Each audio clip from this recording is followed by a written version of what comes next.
So hello and welcome to another episode of Analog Insights.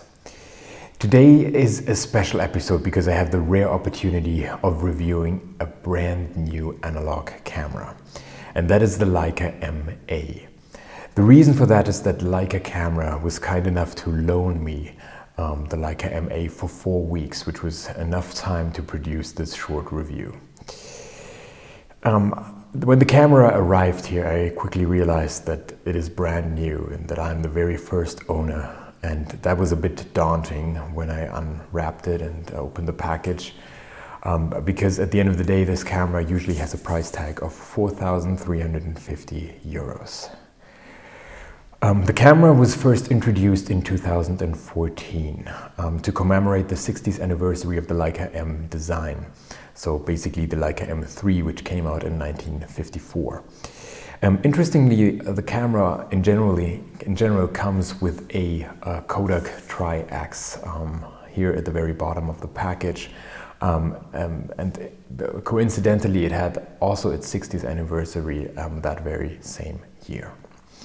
Originally, the camera was limited to 100 pieces, but was then introduced into the regular lineup of Leica M cameras, in part, I think, because of popular demand.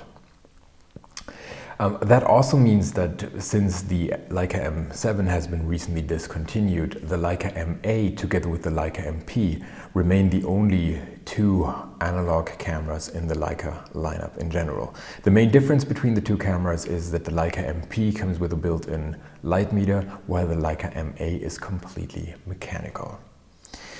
So we have a really hefty price tag. We have a camera design that's 60 years old and that has been, of course, iterated upon, but brings features. This camera brings features which have been there before already and can be gotten on the used market for usually less than 1,000 euros. So the big question is this camera worth it? Let's take a closer look.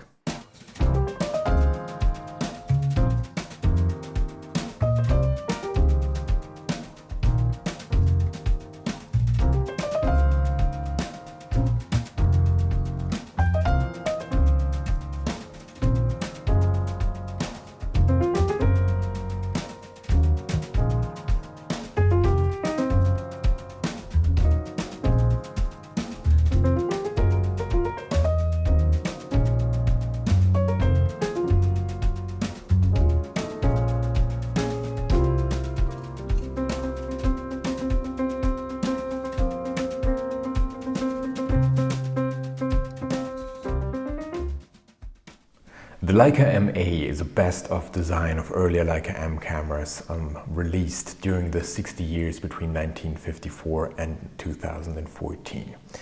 So it really arguably combines the best features, comes with all sorts of advancements and refinements.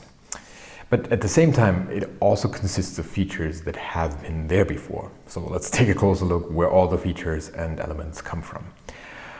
From the Leica M3, it takes the very same all-metal film advance, which I personally really like and love. I love the feel of it and how it looks like, and for me it was also the reason why I purchased the Leica M3 at some point. Looking at the back of the camera, it comes with an all-metal ISO dial, which is remarkable because the Leica M-P, which is also still available, and where you would usually use the ISO settings regularly in order to ensure that the light meter works correctly, this has a really plasticky ISO dial, and in comparison to that, the Leica M-A is coming with a really nice ISO dial, despite the fact that it's just a very beautiful reminder of the kind of film that you put in there. It doesn't have any function besides that. The camera also comes with the knurled metal rewind knob taken from the M3, which was later replaced, starting with the Leica M4, by a different way of rewinding, a faster way of rewinding your film. But purists enjoy this, and I personally also do it. And it comes with the 2 red dots inside, which later M3s had as well, and also all metal around the lens release button. This is also a feature that's coming from the M3. The shutter speed dial has, of course, the traditional size, so not like the Leica M6 TTL, for instance, which had a larger one, and the other way around, basically, when you turn it. And this one here also lets you attach the coupled light meters, the old Leica meters that were made originally for the M3, M2, and then also the M4. The frame count is also like on the original M3, so this little window where you can look through the top. Only the M2 in the past had a different one, a cheaper one, so to speak, where you had to manually set restart counting, so to speak, or restart the counter. And just like the M2, speaking of the M2, the Leica M-A has a viewfinder magnification of 0.72 times, which means that it is basically the same to all the modern Leica M cameras, and that it also features frame lines, or can accommodate up to 28mm lenses using that viewfinder. And it comes with the so-called 6 frame line design, so combining 2 frame lines with each of the 3 available settings. That is, basically, that was first introduced with the Leica M4P, I think, and ever since then this is a very common viewfinder setting. It also has the quick loading mechanism that was first introduced with the Leica M4, and that of course makes loading significantly faster and easier than with the original separate film spool that the M3 or the M2 came with. Most importantly, there's no, or not most importantly, but also important to mention, is that there's no self-timer, no built-in light meter, and that there are no additional features. It's just a regular Leica, so you do have your shutter speed on the camera, you have a shutter release, you have a film advance, you have the ISO dial and the release button, and the viewfinder settings, the frame settings, and that's it. The aperture is already part of the lens. These are all the most important features, an all-mechanical camera.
The Leica M-A is available in 2 different versions, a black chrome and a silver chrome version.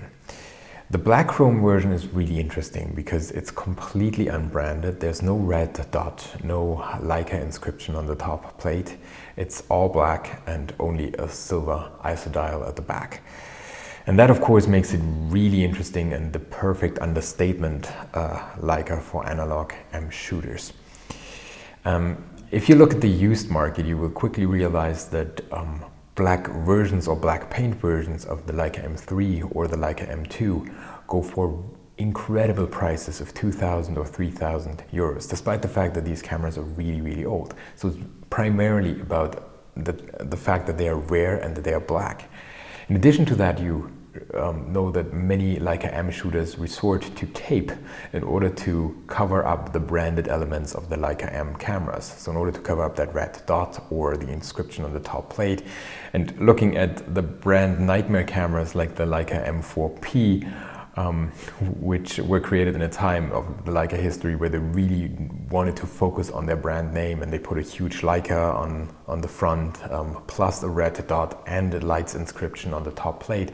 And you see these cameras often being completely taped up, and then they're of course kind of beautiful, but before they are really a branding nightmare for many shooters. And of course Leica is perfectly aware of that tendency, or let's say this favor or preference of many people for that all black version, and that's also the reason why for every digital camera they create, they at some point introduce an all black unbranded P version and sell it for an even bigger price. So much about the black version. So if you are in the market for a black version, you should definitely take a look at the black chrome M-A. In contrast to that, the silver chrome version, which we are having here, is very similar in terms of branding to the original Leica M3 and M2. So there's no red dot on the front and only a small inscription, Leica inscription at the top plate.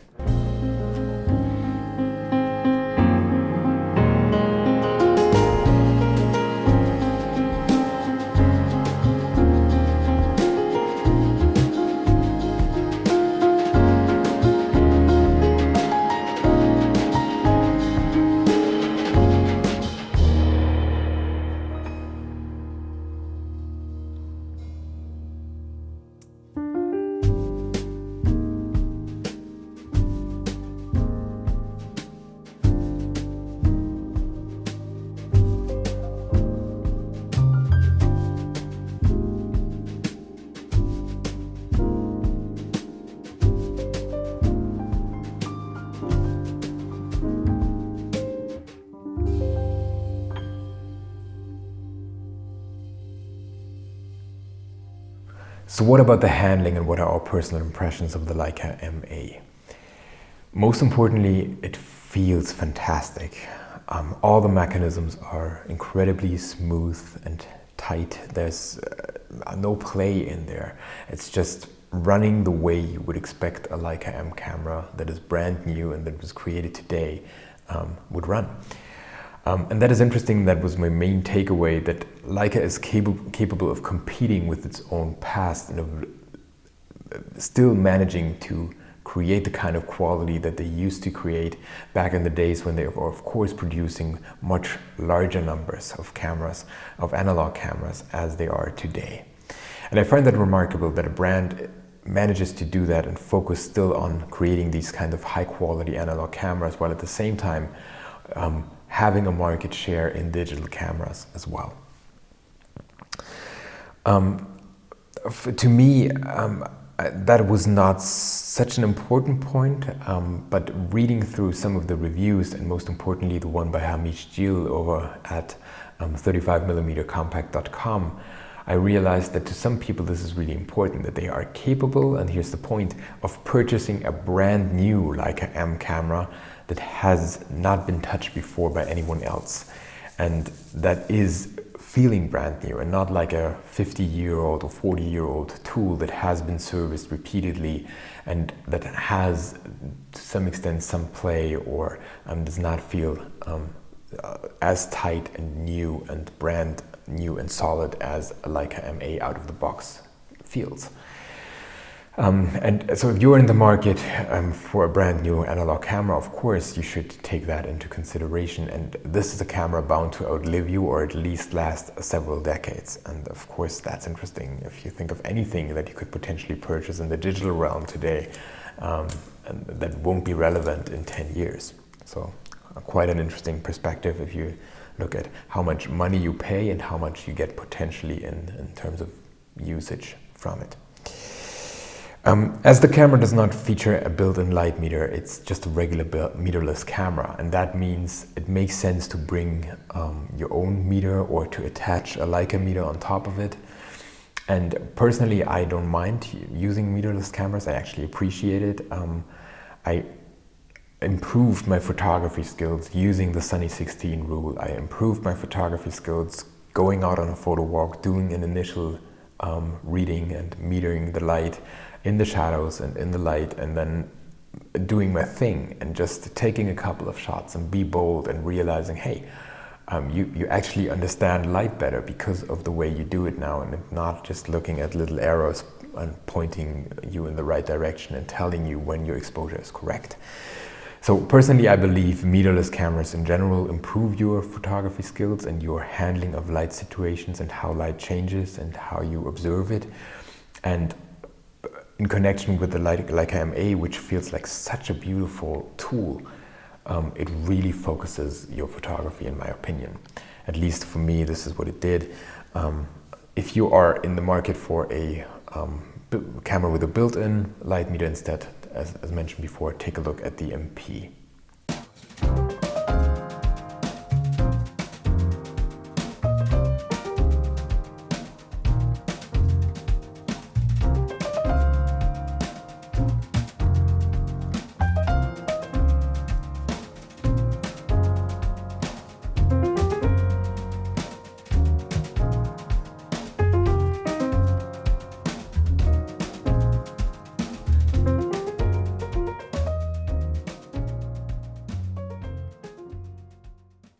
So before I let you go, I want to tell you a quick anecdote.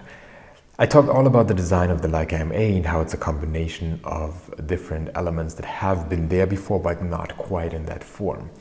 And as you could see, Greg and I also went out on a short photo walk in the Leitz-Park in Wetzlar, primarily because of a different video that you will see as well here on the channel, but also because I wanted to bring along the Leica M-A and look at the tradition of the Leica M cameras there. And he said, yeah, great, I bring my Leica M4 so I have an opportunity to compare the two and whether the M-A is worth it.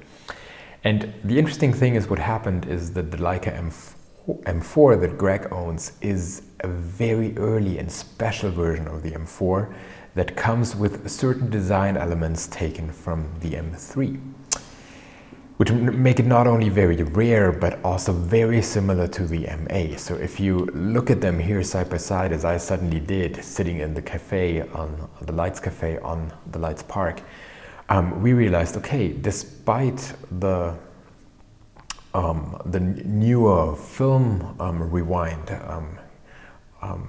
it's the very similar camera. It comes with the all-metal film advance of the Leica M3, the frame frameline switch on the front.